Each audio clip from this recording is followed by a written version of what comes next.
Assalamu alaikum. L'homme occidental s'est déifié. Notre prophète, sur lui la paix et le salut, a prédit que les musulmans imiteront les gens du livre en tout. Il dit, vous suivrez certainement les pratiques de vos prédécesseurs, empan par empan, coudé par coudé. À tel point que, s'ils pénétraient dans un terrier de lézard, vous les y suivrez. Ses compagnons dirent au messager d'Allah, veux-tu dire, les juifs et les chrétiens? Il répondit, et qui d'autre? Même s'ils entraient dans un gouffre lugubre comme le terrier d'un lézard. Nous les suivrions, s'ils font quelque chose, nous ferions absolument de même, et le gouffre le plus lugubre où nous puissions les suivre est celui de l'autodéification de l'homme et de ses passions, ainsi que la non-soumission au Dieu véritable, est l'origine de la majorité des problèmes contemporains de nos communautés. Puisque cet épisode fait partie d'une série dédiée à vous, Madame et Mademoiselle, nous y discuterons avec vous de la notion de déification de la femme. Nous verrons, ensemble, l'histoire de la déification de la femme occidentale, son origine, ses causes, ses formes et conséquences. Ensuite, nous verrons comment certaines femmes musulmanes ont commencé à emprunter la même voie que les femmes occidentales, tombant ainsi dans le même gouffre de l'autodéification. Elles ont suivi les femmes occidentales à la trace et à la lettre, volontairement des fois et le plus souvent par inadvertance. Nous verrons les causes de ce phénomène et les formes qu'il prend, afin que la femme musulmane puisse se prémunir contre les répercussions de l'autodéification, que nous détaillerons. Comment l'homme occidental se déifia-t-il? Commençons par définir le mot « déification », c'est l'action de considérer quelqu'un comme un dieu, le mot comporte le sens d'adoration et de revendication de la divinité. Quand on entend l'expression « la déification des passions de l'homme », on pense que c'est juste une métaphore, alors que non. C'est une vérité au sens propre. N'avez-vous pas entendu la parole d'Allah, ne vois-tu pas celui qui a fait de sa passion sa divinité? Sourate 25, 43. Et sa parole, l'homme ne voit-il pas que nous l'avons créé d'une goutte de sperme? Et le voilà devenu un adversaire déclaré. Sourate 36, 77. Il se voit clairement comme adversaire d'Allah et égal à lui. Quelles sont les causes de cette autodéification chez les Occidentaux? Ces causes sont la religion et le renoncement à la religion.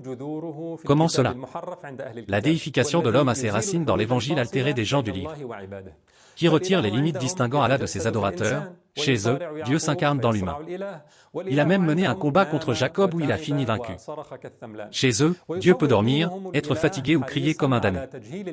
Leur religion présente un Dieu soucieux de garder l'homme dans l'ignorance afin qu'il ne conteste pas sa divinité. On lit dans la Genèse de l'Alliance de l'Ancien Testament, Genèse 2, 17 à 16, l'Éternel Dieu donna cet ordre à Adam.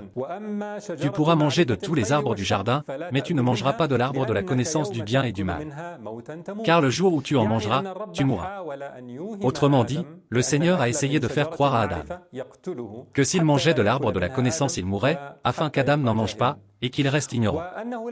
Mais quand Adam désobéit à son Seigneur en mangeant de l'arbre de la connaissance, le Seigneur a eu peur, comme il est écrit dans la Genèse. De l'Alliance de l'Ancien Testament, l'Éternel Dieu dit, voici, l'homme est devenu comme l'un de nous, pour la connaissance du bien et du mal.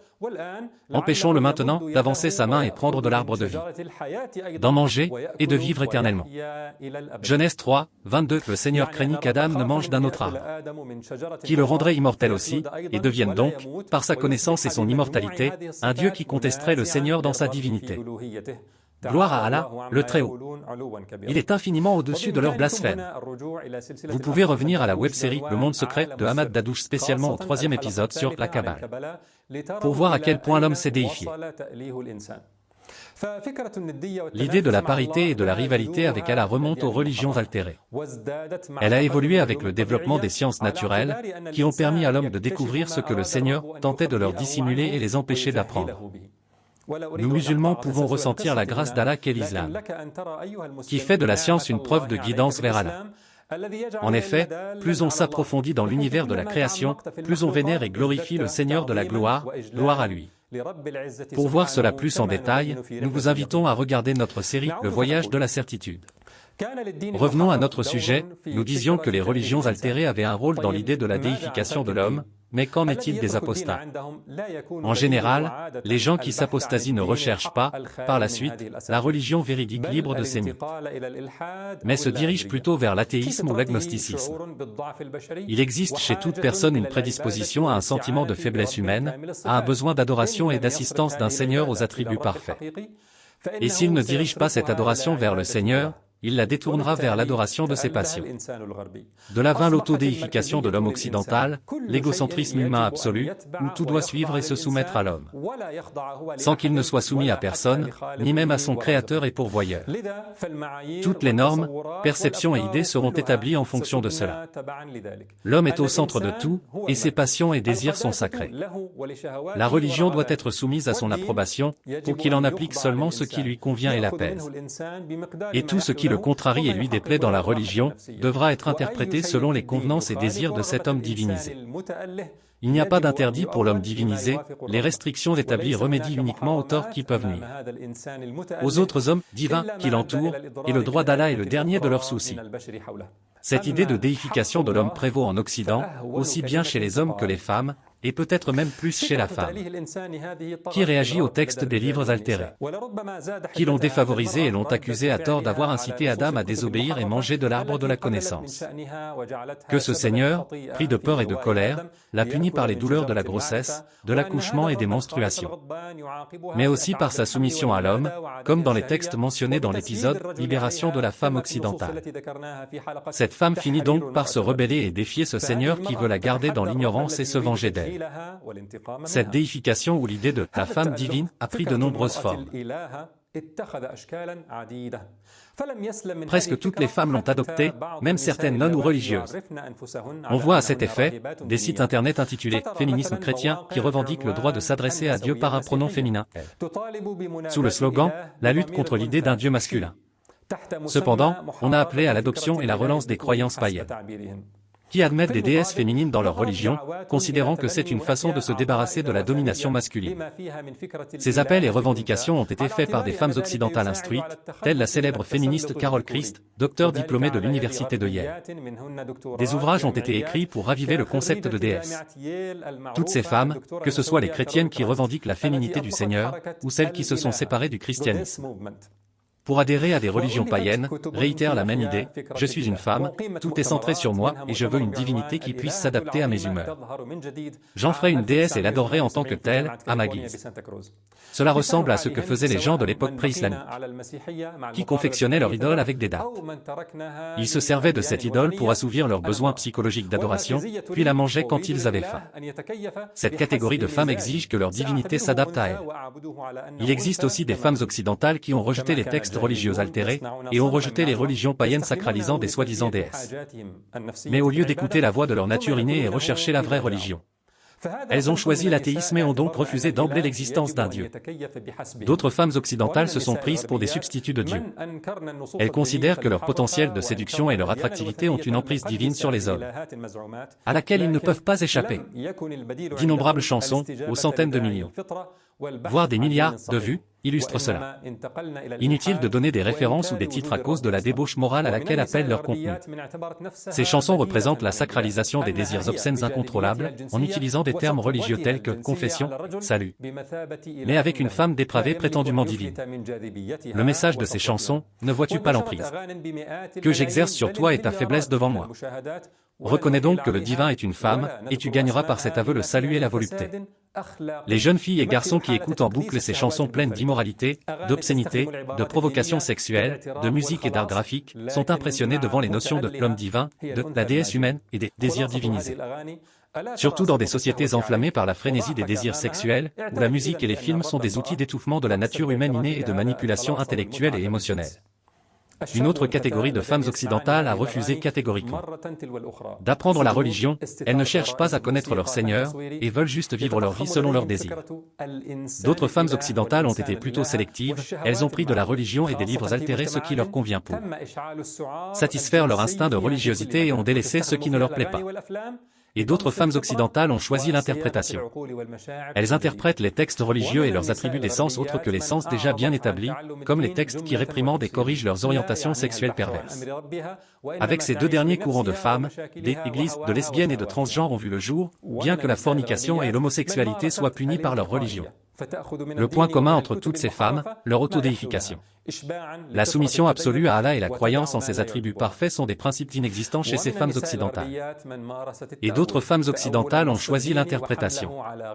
Elles interprètent les textes religieux et leurs attributs des sens autres que les sens déjà bien établis, comme les textes qui réprimandent et corrigent leurs orientations sexuelles perverses. Avec ces deux derniers courants de femmes, des églises de lesbiennes et de transgenres ont vu le jour, bien que la fornication et l'homosexualité soient punies par leur religion. Le point commun entre toutes ces femmes, leur autodéification. La soumission absolue à Allah et la croyance en ses attributs parfaits sont des principes inexistants chez ces femmes occidentales. Et c'est cette désorientation et cet égarement qui engendrent une telle dispersion d'esprit et diversité de sectes.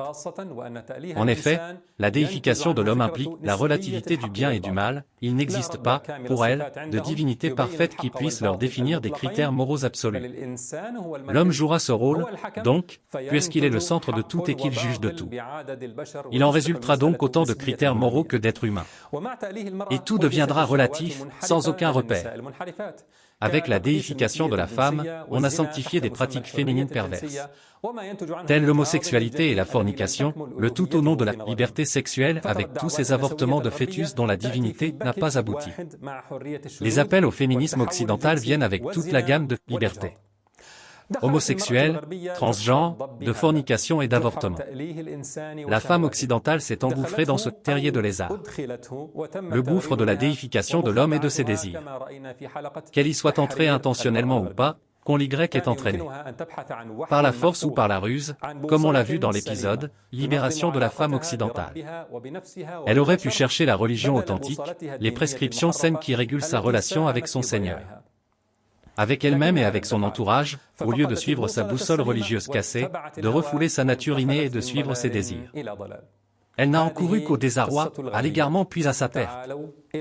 Dans cette première partie, il était question des femmes occidentales, passons aux femmes musulmanes. À tel point que, s'ils pénétraient dans un terrier de lézard, vous les y suivrez. Il y aura parmi les musulmanes celles qui suivront les occidentales. Au gouffre de l'autodéification. Quoi? Des femmes qui s'affirment musulmanes et qui tombent dans l'autodéification? Absolument.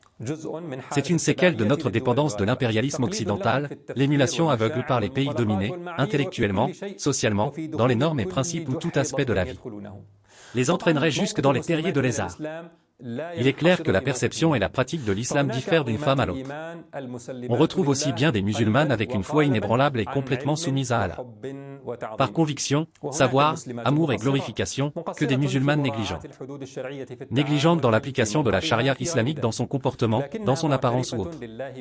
Mais négligentes tout en avouant leurs péchés et en affirmant leur servitude envers Allah. On retrouve aussi des musulmanes qui font bien la différence entre les commandements de l'islam et leur mauvaise mise en pratique. Elles respectent les commandements d'Allah et y voient sagesse et miséricorde, et contestent la mauvaise mise en pratique d'aspects tels la kiwama, autorité des hommes, ou la polygamie. Et il y a aussi les musulmanes qui ont une aversion à certains commandements. Elles ont été affectées par le mauvais usage qu'en a fait un père sévère, ou un mari impie, par la distorsion médiatique, ou les stéréotypes qui l'ont rebuté. Mais cette répulsion est facile à traiter, parce que ces femmes glorifient Allah et comprennent leur statut de servitude envers lui. Elles reconnaissent leurs torts et demandent assistance pour mieux aimer de leur religion, et faire sortir de leur cœur toute ambiguïté quant aux paroles de leur Seigneur et la sunna de leur prophète, sur lui la paix et le salut. Mais il y a la femme qui s'auto-déifie sans le savoir. Dans laquelle de ces catégories vous reconnaissez-vous? Dans cet épisode, nous allons vous donner des clés pour y répondre par vous-même. Ce discours sera pour vous et s'adressera à vous. Aucun nom ne sera mentionné pour éviter tout écartement inutile. Tout cela dans l'espoir que vous puissiez, honorables sœurs, prendre du recul et réfléchir bien calmement. Personne ne vous regarde en ce moment pour vous juger. Personne ne vous provoque pour riposter, vous êtes seul confronté à votre âme, efforcez-vous de la purifier. A réussi, certes celui qui la purifie, sourate 91, 9. Alors s'il vous plaît, ne laissez pas passer cette opportunité. Il existe des modèles indéniables et extrêmes de personnes qui s'apparentent à l'islam, mais qui imitent clairement les femmes occidentales. On voit dans ce sens des organisations comme l'Union musulmane des lesbiennes, gays et transgenres. Il y a aussi les femmes laïques. La laïcité en vérité n'est autre que la déification de l'homme. Des femmes laïques qui exigent de séparer la religion de la politique, de la limiter au lieu de culte et aux rituels personnels, et refusent la notion d'inclusion de la religion. En résumé, elles considèrent que l'homme est en droit de régenter les commandements d'Allah et de fixer des limites à la religion à ne pas dépasser. C'est la manifestation la plus claire de la déification de l'homme et de sa condescendance vis-à-vis d'Allah. Ceci dit, notre sujet principal ne concerne pas cette catégorie de femmes qui se sont profondément engouffrées dans le terrier du lézard, mais plutôt des femmes musulmanes qui présentent une autodéification latente, affectées par les tendances occidentales et les appels à la laïcité dans les pays musulmans, mais qui restent, malgré tout, attachées à l'islam. Le danger dans ce genre de déification est qu'il est sous-jacent. Mais bien qu'il soit caché et moins aigu, il a les mêmes causes et effets que l'autodéification des femmes occidentales. Ces femmes musulmanes ne sont donc qu'au début du parcours qu'a fait l'occidental, et ce n'est qu'une question de temps et d'accumulation de dérives, avant qu'elles n'arrivent là où elles n'ont jamais pensé arriver un jour, que ce soit elles ou les générations qui les suivront. Mais il se peut que ces musulmanes dont nous parlons ne suivent pas les occidentales délibérément, elles peuvent même être dégoûtées par toutes les autres catégories de femmes dont nous avons parlé et les méprisent. Néanmoins, elles ont toutes plusieurs points de convergence susceptibles de se développer avec le temps, la désorientation, la dérogation aux normes et principes, et la poursuite des désirs et passions pourrait entraîner les musulmanes là où en sont arrivées les femmes occidentales, sans qu'elles ne s'en rendent compte. Alors essayons de voir ensemble si vous, en tant que musulmanes, avez une prédisposition à l'auto-déification sans vous en rendre compte. De nombreuses femmes musulmanes vivent des dilemmes. Elles aiment appartenir à l'islam, elles aiment Allah et son messager dans la globalité, mais restent réticentes quant à la soumission totale aux dispositions religieuses, et elles ne sont pas tellement sûres qu'Allah ait été équitable envers elles. En vérité, elles ne souhaitent pas quitter l'islam, car cela les ferait sortir de leur zone de sécurité psychologique. Alors la solution qu'elles choisissent inconsciemment est de mettre leurs égos, leurs passions et désirs au centre de la vie. Bien évidemment, elles n'appellent pas ce choix « désir ». Mais la voie de la raison, ne se rendant pas compte qu'elles soumettent les lois de l'islam à cette même raison qu'elles n'ont jamais pensé à mettre en question. N'y ont-elles cherché à savoir si leurs critères de jugement étaient corrects, ou biaisés par les désirs, les erreurs d'autrui, les stéréotypes, l'influence des médias et du cinéma, les programmes scolaires dictés de l'Occident, ou encore les dessins des Rambo, Trompi, dont nous avons parlé précédemment. Elles ne se sont pas rendues compte qu'elles se sont placées au centre de tout. Puis elles essaient de concilier entre leur autodéification et le vrai Seigneur divin. Voici quelques formes et exemples de cette autodéification. Même s'ils entraient dans le terrier d'un lézard, vous y entrerez, Saïd al-Bukhari. Ces formes de déification peuvent être résumées en 4 mots, le refus, l'opposition, la sélectivité et l'interprétation. La première forme, le refus, d'emblée, d'apprendre les commandements du Créateur. Allah le Très-Haut dit, « Je n'ai créé les djinns et les hommes que pour qu'ils m'adorent » Coran 51, 56. Il s'agit de l'adoration au sens large avec une soumission totale à Allah dans chaque aspect de la vie. Cette femme musulmane pourrait prier et pratiquer de la religion à hauteur de ses besoins spirituels, quant à la soumission absolue au commandement d'Allah. Elle ne veut même pas savoir de quoi il s'agit, afin de ne pas avoir à s'y soumettre, elle fait de son ego et ses désirs le centre de tout. Parce que si elle venait à étudier les commandements d'Allah, il pourrait s'opposer à ses envies. Elle évite donc à la base de les apprendre. Dans ce cas, comment fait-elle pour se convaincre qu'elle n'est pas négligente envers sa religion? Elle s'auto-manipule mentalement, en se faisant croire qu'elle éprouve une répulsion. Mais une répulsion envers de quoi au juste? Envers les savants fondamentalistes, qui sont contre les droits de la femme, et envers la jurisprudence masculine. Elle perd son temps et son énergie à les critiquer, et perd de vue son objectif de recherche des commandements d'Allah, afin de s'y soumettre. Il y a des dispositions religieuses qui affectent sa vie et son confort, il est indiscutable pour elle que des pionniers de la fatwa ont été trop inflexibles sur certains points, elle se dit, ces lois religieuses ont peut-être été mal comprises, ou mal interprétées par des savants intransigeants, peut-être que le voile n'est pas vraiment une obligation religieuse, peut-être que les relations hors mariage ne sont pas interdites après tout. Elle ne cherchera pas la vérité du juste milieu pour l'appliquer, mais pensera, certes, je ne suis ni savante ni experte de la religion, mais il est impossible que la religion soit comme ces personnes la présentent. Oui, je pose des questions auxquelles je n'ai pas de réponse, mais il n'est pas raisonnable que l'islam soit comme ils disent. Le Seigneur m'a donné un cerveau pour réfléchir, et ce que disent ces gens-là n'est pas convaincant. Au fait, je rapporte ici les paroles vraies de femmes musulmanes. Je n'invente rien. Et je paraphrase pour éviter de citer des personnes d'accord. Que vas-tu faire ensuite, chère musulmane? Après avoir critiqué la jurisprudence masculine, le fondamentalisme et la fermeture d'esprit des savants, et critiquer ceux dont la jurisprudence est prédominante, oppressante et destructrice de l'esprit des musulmans. Est-il raisonnable de passer ton temps à regarder des films hollywoodiens qui te font vivre dans la fiction? De les recommander à tes fans et abonnés, avec tous les dommages psychologiques et moraux qu'ils occasionnent? De faire l'éloge de prises de position de femmes occidentales, pour te montrer tolérante et ouverte d'esprit? De publier tes photos maquillées, variant les poses, te vantant du nombre de pays que tu as visités seul? Et si quelqu'un te critique, te dit que ce que tu fais est haram, tu te révoltes, ou tu te moques de lui le traitant même de fanatique, de renfermé, d'étroit d'esprit. Encore une fois, ce sont des exemples réels de réactions de musulmanes. Toute cette perte de temps et d'énergie, tu ne pourrais pas consacrer un moment à l'apprentissage de ta religion afin de découvrir par toi-même, et nous faire découvrir, ce qu'est le vrai islam. Ce qu'est la jurisprudence correcte, pas masculine, pas fondamentaliste, et pas enfermée. Ne dis-tu pas toujours, le Seigneur m'a donné un cerveau pour réfléchir? Et ce que vous dites n'est pas convaincant? Ne peux-tu pas faire usage de ce cerveau pour apprendre, et débarrasser la jurisprudence masculine de ses défauts? Puis te baser directement sur les paroles de ton Seigneur pour nous dire ce qu'est l'islam véritablement? Et ce qu'est vraiment la parole de ton Seigneur? Où est-ce que ton esprit peut critiquer mais pas développer? Si tu penses que les savants ont mal représenté la religion, ne te sens-tu pas impliqué du tout pour bien étudier et bien représenter ta religion toi-même? Quand quelqu'un t'avertit que ce que tu fais est haram, et avance telle ou telle preuve, la réaction logique serait-elle d'avancer une contre-preuve? Ou des expressions fourre-tout du genre fondamentaliste misogyne?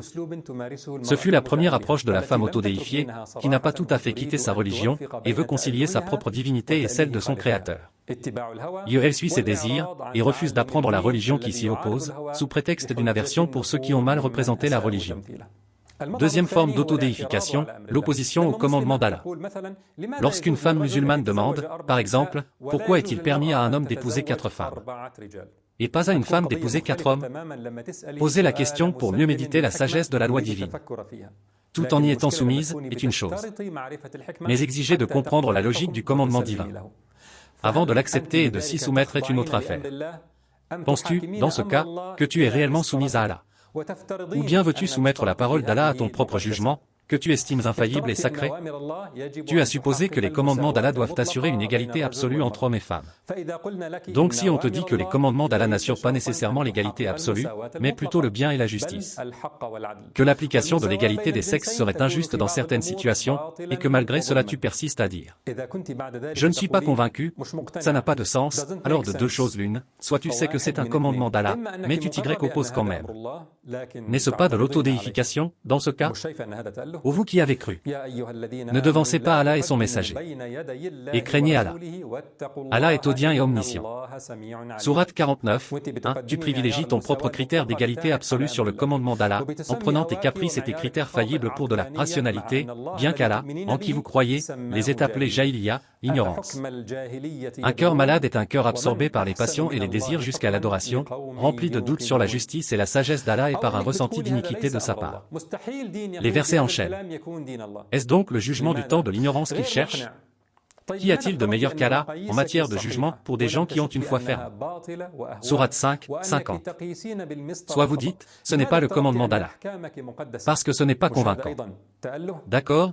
Qu'est-ce qui te fait dire que tes critères sont les bons? Sans te douter que ce soit juste tes désirs et passions, et que tu prends les mauvais repères? Pourquoi ton jugement serait-il sacré? N'est-ce pas aussi de l'autodéification?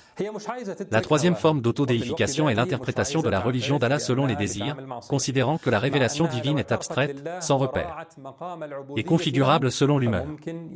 Elle refuse de renoncer à ses désirs, mais ne veut pas reconnaître non plus qu'elle commet un péché. Alors que si elle l'avoue et respecte son statut de servitude à l'égard d'Allah, elle ferait peut-être partie des gens cités par Allah le Très-Haut dans ce verset. D'autres ont reconnu leurs péchés, ils ont mêlé de bonnes actions à d'autres mauvaises. Il se peut qu'Allah accueille leur repentir, car Allah est pardonneur et miséricordieux. Sourate 9, 102. Mais elle ne reconnaît pas ses torts, et cherche celui qui pourrait la rassurer même en étant dans l'erreur. Demandez-vous quand vous aimez les discours de ces imams de l'égarement qui déforment le sens des mots une fois bien établis, et décréditent les consensus religieux sous le nom d'une vision contemporaine de l'islam, ou encore une nouvelle interprétation de l'islam. Cherchez en vous-même, qu'est-il réellement arrivé? Avez-vous écouté leurs paroles et les paroles d'autres, dans l'intention de chercher la vérité pour vous y soumettre, quelle qu'elle soit, pour l'amour d'Allah le Tout-Puissant, ou avec une aversion préalable à certaines dispositions religieuses? Tu as des idées reçues et des passions dont tu as du mal à t'acquitter. Tu préfères chercher quelqu'un pour te rassurer, te dire que tu n'es pas dans le tort, et te donner des justifications religieuses à tout cela. Encore une fois, ce ne sont pas des suppositions. Tout ceci a bien eu lieu quand des féministes ont rendu hommage à Sharour après sa mort. Il s'est avéré que le problème n'était pas que le féminisme, mais qu'il était question d'un rejet des commandements religieux. Puis elles ont trouvé en Sharour et ses semblables un exutoire sous le titre pompeux de « savant réformateur en interprétation du Coran ». Quatrième forme d'autodéification, la sélectivité. Quand la femme prend sa religion à la carte. Quand elle entend des versets en faveur des femmes, par exemple, elle acquiesce avec révérence, mais si elle entend ce qui la contrarie, elle se rebiffe, s'y oppose, ou cherche une interprétation autre que le sens évident des commandements d'Allah. Sais-tu qu'Allah le Tout-Puissant décrit ce comportement en disant « Et quand on les appelle vers Allah et son messager pour que celui-ci juge parmi eux, voilà que quelques-uns d'entre eux s'éloignent. Mais s'ils ont le droit en leur faveur, ils viennent à lui, soumis. » Sourate 24, 48 à 49. Mais s'ils ont le droit en leur faveur, ils viennent à lui, soumis. Sourate 24, 49. Quel est le diagnostic dans ce cas? Quels sont les motifs psychologiques? Les versets suivants y répondent. Y a-t-il une maladie dans leur cœur? Ou doutent-ils? Ou craignent-ils qu'Allah les opprime, ainsi que son messager? Non. Mais ce sont eux les injustes. Sourate 24h50. La seule parole des croyants, quand on les appelle vers Allah et son messager, pour que celui-ci juge parmi eux, est « Nous avons entendu et nous avons obéi ». Et voilà ceux qui réussissent. Coran 24, 51. À propos, l'événement de la révélation de ce verset est que le prophète avait envoyé Julébi, un jeune prétendant dont personne ne voulait comme gendre, demander la main d'une fille des Ansar. Ses parents hésitent, et la fille s'indigna. Vous refusez la demande du messager d'Allah? Emmenez-moi chez le messager, car il ne me lésera jamais. Elle a dit cela par amour, estime, dévotion, confiance et respect envers la demande du messager d'Allah, sur lui la paix et le salut. Il l'a mariée à Julébib et leur union a bien abouti. Et parmi les formes de sélectivité les plus importantes, est répandue entre les femmes musulmanes, l'affiliation à la religion de l'humanisme, l'évaluation des idées, des principes, des personnes, et des situations en fonction de critères humanistes, comme la clémence et la bienfaisance envers les autres. Pour elle, l'évaluation d'un humain se base uniquement sur son comportement. Avec un autre humain, qu'il soit mécréant ou musulman, cela n'a pas d'importance. Au contraire, si une femme musulmane fait l'éloge d'une personne, et que quelqu'un soulève le fait qu'elle soit athée, elle se révolte, se moque et méprise, parce que le droit d'Allah est accessoire, tandis que le droit de l'homme est primordial. C'est l'une des manifestations les plus claires de la déification de l'homme. Et pourtant elle arrive à se convaincre que ce n'est pas contradictoire avec l'islam. Elle trie les textes qui relèvent de la miséricorde, de la bienfaisance, et de tout ce qu'elle considère humain, et ignore complètement les textes qui parlent de polythéisme et de foi. Avez-vous remarqué que ces formes de déification sont une reproduction de ce qui s'est passé avec les femmes occidentales? Refus, opposition, interprétation, sélectivité. Avez-vous remarqué que le point commun est aussi la désorientation et la poursuite des désirs? Lorsque la femme musulmane se détourne de l'apprentissage de sa religion et se contente de critiquer les gens qu'elle considère fanatiques, lorsqu'elle s'oppose à un commandement religieux, lorsqu'elle suit ceux qui donnent au commandement d'Allah des interprétations corrompues correspondant à leurs désirs, lorsqu'elle sélectionne de la religion ce qu'elle veut, et qu'elle laisse glisser de sa main la corde de la révélation divine, et court désorientée derrière ses passions et désirs, n'a-t-elle pas entendu la parole d'Allah? Ô les croyants, entrez en plein dans l'islam, et ne suivez point les pas du diable. Autrement dit, entrez dans l'islam avec tous ses détails et commandements, et ne suivez pas les traces de Satan qui vous fera entrer dans le terrier du lézard, comme il fit des gens du livre avant vous, et vous poussera à faire des choses que vous n'auriez jamais imaginées. Mais la question qui se pose à toi, musulmane, si la femme occidentale a perdu le nord, pourquoi devrais-tu faire de même? Alors que ta religion n'est pas comme la sienne, et que tu vaux mieux qu'elle. Si sa religion parle d'un Dieu qui veut garder l'homme dans l'ignorance, la tienne dit du Seigneur gloire à lui, et il a pris à Adam tous les noms, de toutes choses. Si sa religion à elle parle d'un Dieu imparfait, impuissant, la tienne décrit Allah avec des attributs de perfection et de majesté, de puissance, de grandeur et de distinction de ses créatures. Si sa religion parle d'un Dieu rancunier envers la femme, la punissant par la grossesse et l'accouchement, la tienne récompense ses labeurs et les valorise, et ordonne à ta famille de te chérir et de te servir. Si la femme occidentale qui croit en ces aberrations s'est égarée, et que celle qui n'y a pas cru et est passée à l'athéisme s'est égarée aussi, pourquoi t'égarer, toi? N'as-tu pas vu, dans l'épisode précédent, comment les occidentales se convertissent à ta religion quand elles l'ont découvert? Toi, tu devrais chercher au fond de toi, musulmane. Es-tu croyante et indépendante de ce qui te pousse dans les terriers de lézard? Répondant et te soumettant avec amour. Servitude et fierté à la parole de ton Seigneur qui dit, il n'appartient pas à un croyant ou à une croyante, une fois qu'Allah et son messager ont décidé d'une chose d'avoir encore le choix dans leur façon d'agir. Et quiconque désobéit à Allah et à son messager, s'est égaré certes, d'un égarement évident. Coran 33, 36. Où est-ce que ton ego et désir sont devenus au centre de tout? Ton refus de toute autorité s'est-il étendu jusqu'à l'autorité d'Allah le Tout-Puissant? Cherche au fond de toi, adhères-tu au principe de soumission à Allah en toutes choses? Dis, en vérité, ma prière, mes actes de dévotion, ma vie et ma mort appartiennent à Allah, Seigneur de l'univers. Sourate 6, 162. Est-ce que tu as cette soumission? Peux-tu admettre ton manquement en cas de désobéissance? Ou est-ce que tu te contentes de pratiquer une partie de la religion qui te donne une stabilité mentale et un sentiment de satisfaction? Ces besoins de l'homme déifié, tu essaies de te convaincre que tu aimes l'islam, alors que c'est l'islam à la carte, et sur mesure. L'expression autodéification de la musulmane est contradictoire, l'islam est tout le contraire de l'autodéification. L'islam est la soumission à Allah en tenant compte du statut de servitude envers lui, gloire à lui. Quand on dit qu'une femme musulmane divinise ses désirs et passions, c'est une contradiction, parce que l'islam consiste à aller à l'encontre des passions et désirs. Et pour celui qui aura redouté de comparaître devant son Seigneur, et préserver son âme de la passion, le paradis sera alors son refuge, sourate 79, 40 à 41. En conclusion, que va t'apporter cette autodéification, en tant que musulmane? Tu peux prédire ce qui va t'arriver en regardant celles qui sont tombées dans le panneau de l'autodéification avant toi, les femmes occidentales.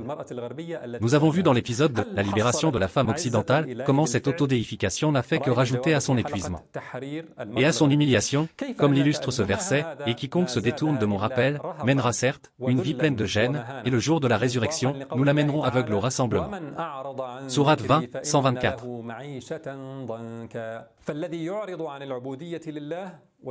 Quiconque se détourne de la servitude envers Allah et divinise ses passions et désirs, que ce soit un homme ou une femme, sera destiné à l'humiliation. Allah le Tout-Puissant dit, n'as-tu pas vu que c'est devant Allah que se prosternent tous ceux qui sont dans les cieux et tous ceux qui sont sur la terre, le soleil, la lune, les étoiles, les montagnes, les arbres, les animaux, ainsi que beaucoup de gens? Il y en a aussi beaucoup qui méritent le châtiment. Et quiconque Allah humilie, n'a personne pour l'honorer, car Allah fait ce qu'il veut. Sourate 22, 18. La femme occidentale qui s'est divinisée et s'est indignée de la vraie servitude pour Allah, a fini par être l'esclave des hommes, comme on a vu. Cet épisode fait partie d'une série dédiée aux femmes, dont l'objectif est de réguler sa relation avec son Seigneur, avec elle-même et avec son entourage. Résumé de notre épisode d'aujourd'hui, ne délaisse jamais la révélation divine. Ne relâche jamais ton emprise sur sa corde, et ne cherche pas à résoudre tes problèmes ailleurs. Cherche plutôt la puissance dans l'engagement dans la servitude d'Allah, le puissant, le sage.